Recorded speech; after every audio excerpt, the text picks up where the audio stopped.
Okay, so I decided to go see the Meg today. It's Monday. It actually came out on Thursday, and I was gonna just kind of wait. I was reading some of the box office trending, and they were saying that the movie was gonna have a soft opening somewhere around 20 to 25 million dollars.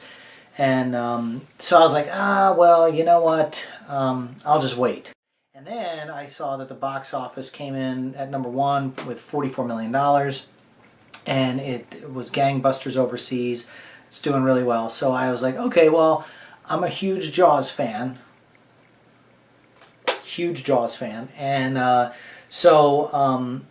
every shark movie that has come out since the original Jaws, you know, it's Jaws set the bar pretty high. So, you know, I always go in with kind of low expectations.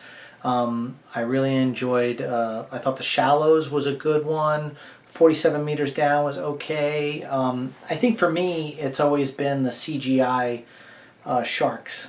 When Deep Blue Sea came out, I enjoyed that movie, but I only liked the scenes with the animatronic sharks. The CGI sharks, it was in its infancy where they were trying to figure out how to do sharks, and I always joked and said it looked like the Cineburst sharks from the gum commercials back in the day. Anyway, make a long story short, every movie has gotten better and better. I have never even seen any of the Sharknadoes. I think there's like 5 of them now, or 4 of them or something, and it's just not my thing. So I went into this movie with an open mind. I also know that it's like the last of the summer blockbusters, so it's a big popcorn movie. The trailers had Frank Sinatra in it, so it was being a little campy and a little tongue-in-cheek, and there was an international trailer that was a little bit more dramatic, and I was like, okay, this is kind of what I was thinking. But I went into it with just, hey, look, I'm just going to have fun. It's a giant shark movie about the megalodon, the Cacardon megalodon, that's the Latin. Anyway, so anyway, I went to see it, and I had a good time. It was a good movie, and you know, it's been a long time in the making. I know the book came out forever ago, and I think that the movie changed hands with different studios were buying the rights and blah blah blah blah blah blah. But they finally made it. And it was pretty good. I had a fun time with it. It had a lot of humor, a lot of tongue-in-cheek, which was good. You know, the CGI was really good. I think what blew my mind was the environments. And this is where I might get into some spoiler stuff. But when they were really, really deep into the trench and they went into these new environments, the CGI was pretty damn good. I mean, granted, it was supposed to be murky, and, you know, but there was some really good visual stuff. The shark looked great. I know after they did In the Heart of the Sea, you know, that kind of pushed MEG along because they weren't sure if the technology was there yet to kind of pull it off. So it was good. I thought Jason Statham is Jason Statham in every movie. I always enjoy Jason Statham films. They're fun, action, blow 'em up, shoot 'em up, Expendables, you know, Transporter, all the guy's just, he's fun. So you can't hate on that guy. And he brings the exact amount of humor and fun action, and yay, he's the hero guy. It was really good. Cliff Curtis was in it, which I was kind of excited. I like everything Cliff Curtis has been in. The guy's a lot like Gary Oldman, where he's a little bit of a chameleon. He can, if you've seen him in Training Day compared to some of the other stuff he's done, he just melds into these roles, which is really cool.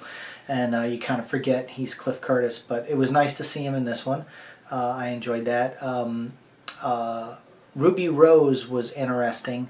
I don't know. I've not seen Orange is the New Black, and I heard that she was in that in season 2, and I know, was it John Wick? She was in something else. It was an action film, and but I'm not.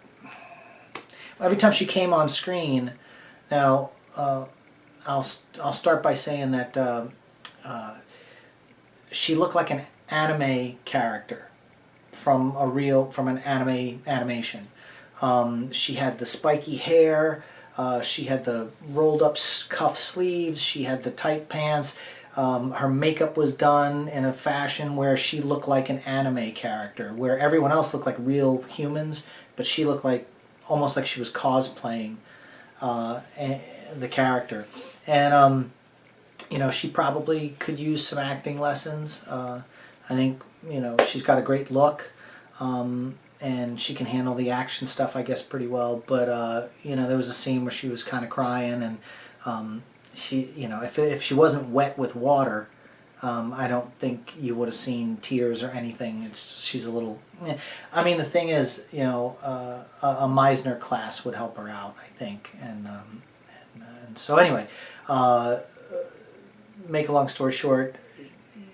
The film was financed, I think, in part by a Chinese company. So a lot of the movie takes place over in Asia, and I thought that was really cool because instead of they had a lot of subtitles for all of the actors speaking Mandarin, which I thought was great. I never have a problem with subtitles. I love when different languages are spoken and you have to read subtitles, whether it's a Jason Bourne movie or whatever. I just think it gives it a different cultural feel, and you got to do a little homework and read. And so I thought that was really good that they were doing that. A lot of the attacks that take place on the beaches against the beachgoer are all Asian actors, and it's a lot of fun because if you've ever seen things over in those cultures, they're really big, like the game shows and things like that. So everything was really fun and campy, and I really enjoyed it. And so I think that's probably why Ruby Rose's character looked a little bit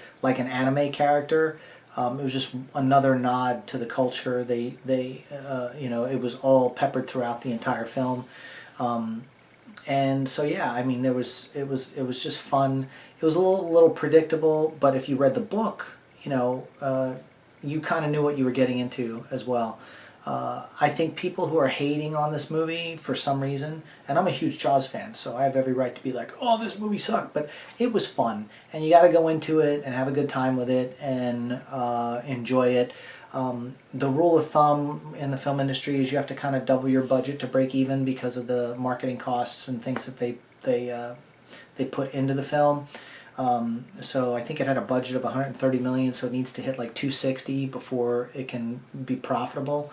But it was released in China and it's going gangbusters. almost 13,000 screens, which, you know, in the United States, getting 3,500 or 4,000 screens in the United States is a big deal. But, you know, they got 4 billion people over in China.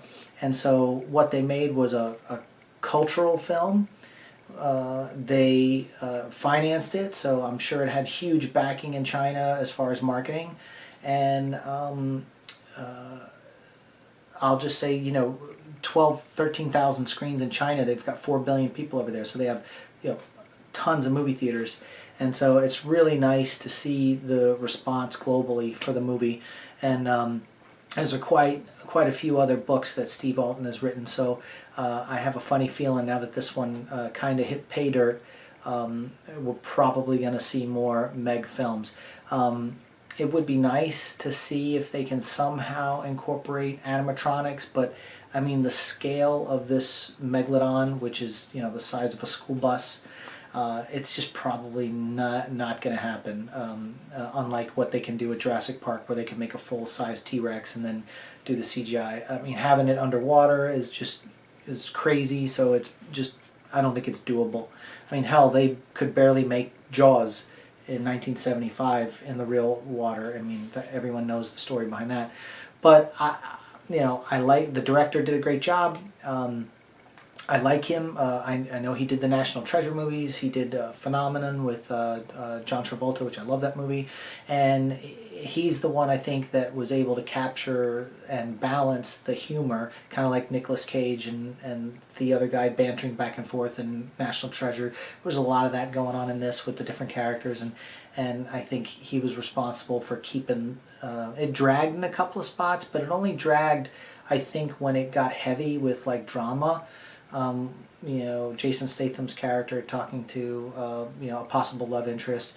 And I haven't named a lot of the Asian actors because I think I would butcher the names. So sorry, but I knew if I started spitting them out, they were going to come out wrong, and I just didn't want to do that. I want to respect everybody. It wasn't that I was just focusing on all the American actors. But anyway, so the director did a great job. The tone was nice. It was bright and fun. And even the underwater scenes, which could be dark and murky, still had a very bright, vibrant color to them. And it was a good movie. I think everybody just go see it, have fun, get popcorn, get pretzels, get your soda, and just really enjoy it. And don't take it seriously. It's probably light years ahead of any of the Sharknadoes. But of course they don't have Ian Ziering in them, and people that are going out of their way to make it campy and funny. This had a good tone to it. So yeah, totally go see it. And if you have any thoughts, hit me up in the comment. I know there's other things I wanted to cover, but I didn't want to spoil too much. It's a fun movie, so just have fun with it. And we'll see you next time.